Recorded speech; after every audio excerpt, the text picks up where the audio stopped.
Hey folks, getting back to the short little series on submission, and occasionally, let me back up and talk about the different relationships in which we're called to submit. So the scriptures call us in Romans 13 to submit to the governing authorities. In Ephesians 5 and 1 Peter 3, we're called to submit within marriage. So wives are to submit to their husbands. We're called to submit to our employers in Ephesians 6. So there are a bunch of different realms in which we submit. Everybody has to submit to somebody, and ultimately we're all called to submit to God.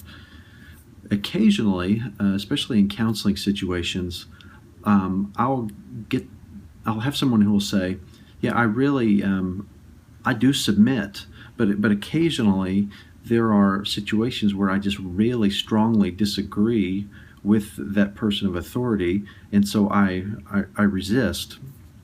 Well, we really need to think about what submission is in situations like that. Submission, as we've talked about in the past, is yielding to the authority of another person. And submission presupposes that there is disagreement. So if you submit when you agree, that isn't really submission. You're not yielding. You just happen to, your desire happens to coincide with that authority. That isn't submission. Submission is yielding, and it presupposes disagreement with that authority. So when I have an employer who wants me to do a particular thing, and it's not sinful, we've already talked about that exception, but if it's not sinful, and I just disagree that I think it's not the best way to go, well, I'm called to submit to that authority, even if I think that it's not the best decision for that authority to make. I submit to them, and I trust the Lord to deal with that authority. And so that's going to apply in decisions in the workplace, decisions in the church, decisions that the government makes, decisions that a husband makes in marriage. When we disagree with that authority, that is when submission really becomes submission.